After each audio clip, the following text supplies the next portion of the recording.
नमस्कार। तो घड़ी में बज चुके हैं 5, लेकिन रोज की तरह आज श्वेता और अनंत नहीं, आज श्वेता और अदिति साथ में हैं। और ये खास बुलेटिन, जैसा कि आपको पता है कि हम लेकर आपके लिए आते हैं, जिसमें हमारी पूरी कोशिश होती है कि हर वो खबर जिसका है आपसे सरोकार, उसको हम शामिल करें।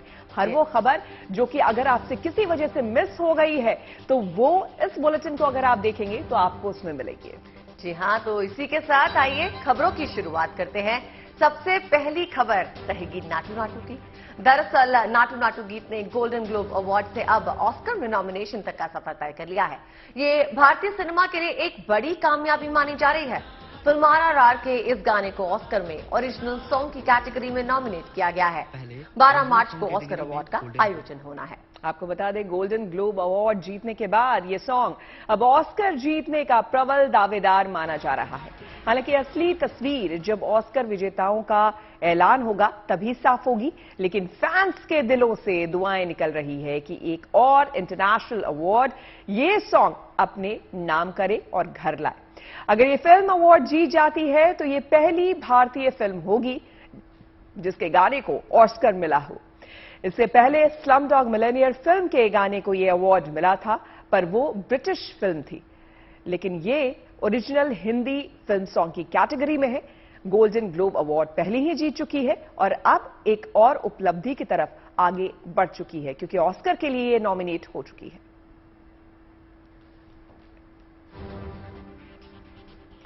फिल्म जीरो की रिलीज के करीब 4 साल बाद शाहरुख खान की फिल्म पठान सिनेमाघरों में रिलीज हो गई। आपको बता दें, इस फिल्म से शाहरुख खान ने धमाकेदार वापसी की है। रिलीज से पहले विवादों में रही इस फिल्म को देखने के लिए पहले ही दिन भारी तादाद में दर्शक उमड़े। फिल्म की धमाकेदार ओपनिंग हुई। फर्स्ट शो की कामयाबी को देखते हुए फिल्म के 300 शो और बढ़ा दिए गए हैं। और पठान अब तक की सबसे बड़ी रिलीज बताई जा रही है। सिनेमा घर के अंदर और बाहर किंग खान के फैंस के बीच जश्न जैसा माहौल देखने को मिल रहा है। कुछ शहरों में फैंस की ऐसी दीवानगी दिखी कि दूसरों के टिकट तक स्पॉन्सर कर दिए। मुंबई के बिजनेसमैन आमिर मर्चेंट ने एक सिनेमा हॉल में फर्स्ट डे फर्स्ट शो के टिकट शाहरुख के फैंस को अपनी तरफ से खरीद कर दिए। ऐसा ही औरंगाबाद में हुआ। वहां शाहरुख खान यूनिवर्स ग्रुप ने शहर के कई सिनेमाघरों में 1000 से ज्यादा टिकट्स बुक कर दिए, ताकि शाहरुख खान के चाहने वालों को फर्स्ट डे फर्स्ट शो का मौका मिल सके। देख रहे हैं आप, सिनेमाघर के बाहर भारी भीड़ और इस फिल्म की बम्पर ओपनिंग हुई है। पहले ही फिल्म एडवांस बुकिंग के सारे रिकॉर्ड्स तोड़ ही चुकी थी और आज लखनऊ में फैंस ने बम पटाखों के साथ फिल्म की शुरुआत की। दर्शक फिल्म देखने गए और बाहर आकर वाहवाही करने से नहीं चूके। The best movie of Bollywood since the Bollywood began 2023 की सबसे बेस्ट मूवी रही है। और साउथ वाले 4 साल बाद शाहरुख खान का कमबैक हुआ है। पठान अभी जिंदा है। Amazing, super amazing blockbuster. 4 साल बाद जो कमबैक किया है उन्होंने, बॉलीवुड फेम। शाहरुख खान ने बचाया था, इस टाइम भी बॉलीवुड को शाहरुख खान ने फिर से बचाया है। और अब बात पहाड़ों की, जहां एक बार फिर बर्फबारी का दौर शुरू हो गया है। जम्मू कश्मीर से लेकर हिमाचल प्रदेश और उत्तराखंड में ताजा बर्फबारी हुई। जम्मू कश्मीर के श्रीनगर और अनंतनाग में तो बर्फबारी के अद्भुत नजारे देखने को मिल रहे हैं। बर्फ की बड़ी बड़ी फुहारों के बीच लोग इसका आनंद लेते दिख रहे हैं। हर तरफ बर्फ की सफेद चादर बिछी नजर आ रही है। हिमाचल प्रदेश के कुल्लू में भी ताजा बर्फबारी हुई है। रोहतांग पास में चारों तरफ बर्फ की मोटी मोटी परतें नजर आ रही है। इसी तरह उत्तराखंड में केदारनाथ धाम से लेकर चोपता तक में जबरदस्त बर्फबारी हुई है। केदारनाथ धाम में तो 5 फीट बर्फ जम गई। तस्वीरों में आप देख सकते हैं, हर तरफ आपको सफेद चादर बिछी हुई नजर आएगी। कई जगह पहाड़ों में बर्फबारी की वजह से जो आम जनजीवन है वो खासी प्रभावित हो जाती है, क्योंकि रोजमर्रा की जिंदगी में जो आपको काम होते हैं, घर से निकलना होता है, वो करना मुश्किल हो जाता है। श्रीनगर में खास करके आपको हम तस्वीरें दिखा रहे हैं कि जब लोग घर से बाहर निकल रहे हैं तो उन्हें किन दिक्कतों का सामना करना पड़ रहा है, क्योंकि यहां भी देखिए लगातार स्नोफॉल हो रहा है, जिसकी वजह से लोगों को यहां दिक्कतें हो रही है। लेकिन जो सैलानी है उनकी मौज है एक तरीके से, क्योंकि सैलानी बड़े खुश है। खास करके मैदानी इलाकों से जो लोग गए हैं इन इलाकों में, उनके लिए खुशखबरी है, क्योंकि विशेषकर वो स्नोफॉल देखने के लिए इन इलाकों में जाते हैं और वो देख पा रहे हैं।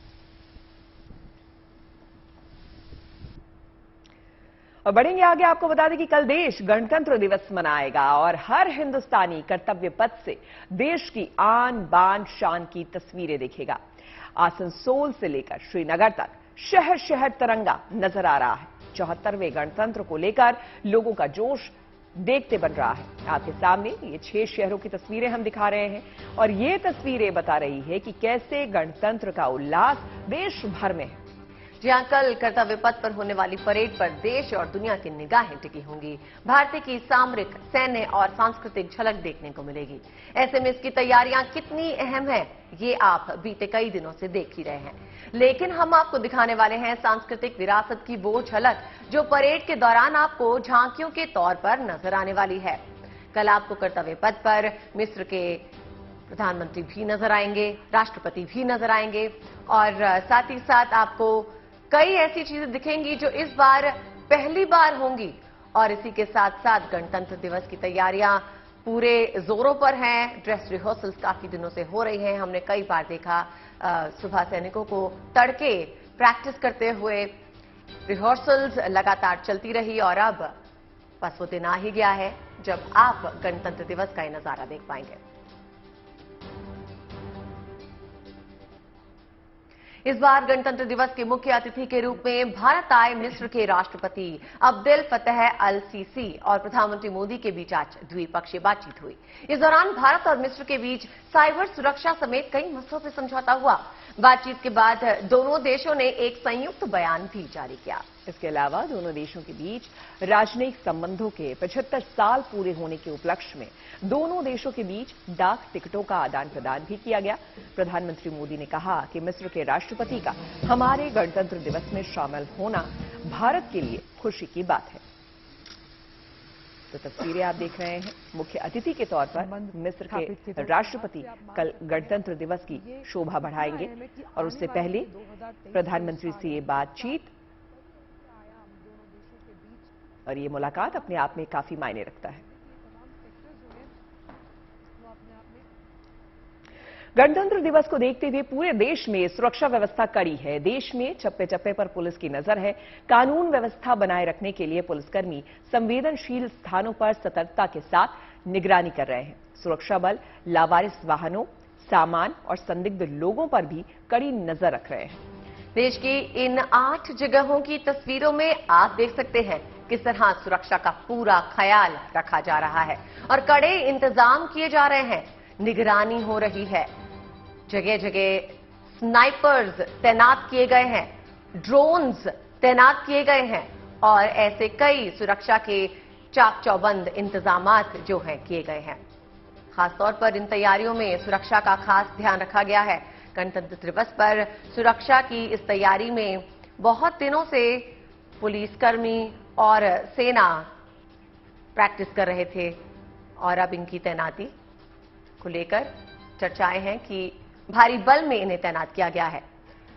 गणतंत्र दिवस को लेकर दिल्ली में सुरक्षा व्यवस्था को लेकर क्या तैयारी है, इसका जायजा लिया हमारे संवाददाता हिमांशु मिश्रा ने।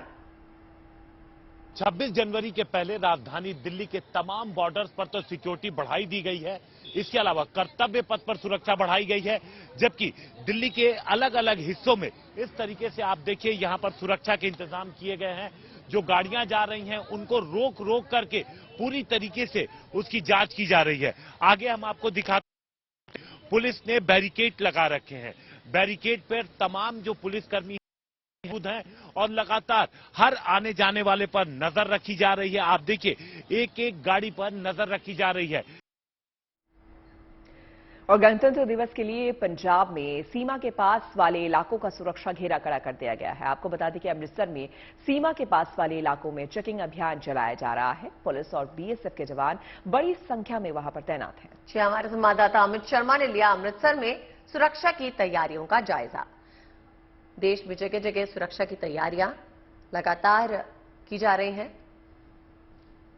चप्पे चप्पे पे समय हम अमृतसर की तहसील अजनाला के गांव चौगावा में खड़े हैं, जहां पे यहां से फेंसिंग का रास्ता महज 1.5 किलोमीटर दूर है, लेकिन इस जगह पर पंजाब पुलिस के आला अधिकारियों द्वारा नाका लगाया गया है। उसमें खासियत ये है कि इसमें बीएसएफ के जवान भी इस नाके में शामिल है। 26 जनवरी हो या फिर पंजाब, अगर 12 महीने की बात करें तो 12 महीने में यहां पर सख्त पहरा जरूर रहता है। इस पहरे की तस्वीरें आपको जरूर दिखाना चाहेंगे, क्योंकि पंजाब भर में इस समय गणतंत्र दिवस को लेकर भी सख्त पहरा किया गया है और रेड अलर्ट जरूर जारी कर दिया गया है। बीएसएफ के जवान और पंजाब पुलिस के जवानों द्वारा ज्वाइंट यहां पे नाका लगाया गया है और हर आने जाने वाले व्यक्ति की चेकिंग की जा रही है। आला अधिकारी इस समय मौके पे खुद मौजूद है। यूपी के गोरखपुर में 26 जनवरी से पहले एयरफोर्स की ओर से एक कार्यक्रम का आयोजन किया गया। इस दौरान वायुवीरों ने अपने शौर्य का प्रदर्शन किया। इस मौके पर वायुसेना के जांबाजों ने आसमान में तेज गति से उड़ते लड़ाकू विमानों से ऐसे करतब दिखाए कि लोग हैरान रह गए। हिंदुस्तान के वायुवीरों के हैरत अंगेज करतब और बेहतरीन कलाबाजी ने लोगों के रोमांच को सातवें आसमान पे पहुंचा दिया। आपको बता दें, इस मौके पर आसमान में तेज गति से उड़ते लड़ाकू विमानों, हेलीकॉप्टर्स, MI-17 और सूर्य किरण एयरक्राफ्ट के साथ जवानों ने आसमान में पैराग्लाइडिंग कर तिरंगे की आकृति बनाकर अपने जौहर का प्रदर्शन किया। गणतंत्र दिवस के पहले लोगों में देशभक्ति की भावना और जज्बे को भरने के लिए गोरखपुर एयरफोर्स की ओर से नो योर फोर्सेस कार्यक्रम का आयोजन किया गया था, जिसमें जिले के 25 स्कूलों के बच्चों ने भी शिरकत की थी।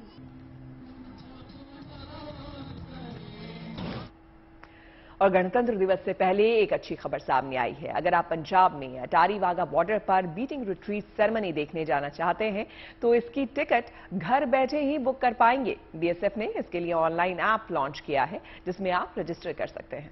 और ये mobile app BSF Punjab frontier की ओर से तैयार की गई है। यानी अगर आप वहां जाना चाहते हैं तो फोन उठाइए और तुरंत इस ऐप के जरिए सीट बुक कर लीजिए।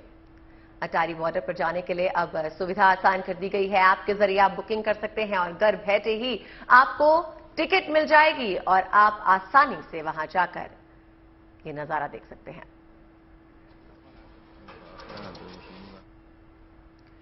देश के लिए मोबाइल तकनीक के क्षेत्र से अच्छी खबर आई है। अगर आपको मोबाइल से अपने डेटा चोरी होने का डर सताता हो तो ये खबर आप ही के लिए है। देश में बनाए जा रहे मोबाइल ऑपरेटिंग सिस्टम का पहला टेस्ट हुआ। सरकार ने भार OS नाम से इस मोबाइल ऑपरेटिंग सिस्टम को देश का भरोसा बताया। ये देश के आत्मनिर्भर अभियान की बड़ी सफलता है। आपको बता दें, दावा ये किया गया है कि इस तकनीक से देश में ही डेवलप करने से रोजगार भी इसका बढ़ेगा। साथ ही तकनीक के मामले में दूसरे देशों पर भारत की निर्भरता भी काफी घट जाएगी। मोदी सरकार के आत्मनिर्भर अभियान के लिए ये टेस्ट मील का पत्थर साबित होगा। इस मिशन में IIT मद्रास ने अहम भूमिका निभाई है।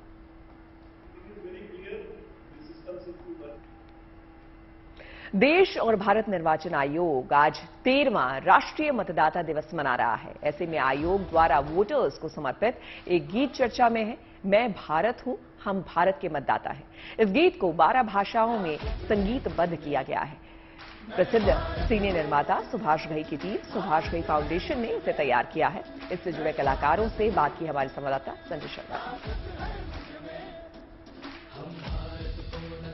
सुभाष घई साहब, 12 भाषाओं में इन जनगणमन की आवाज को पिरोना कितनी बड़ी चुनौती थी और कैसे संभव हो पाया ये, और पूरी गैलेक्सी आपने इकट्ठा की। दिल में जो भावना हो, चिंता हो देश के लिए, अच्छी सोच हो तो अपने आप ही शब्द भी निकलते हैं, धुन भी निकलती है।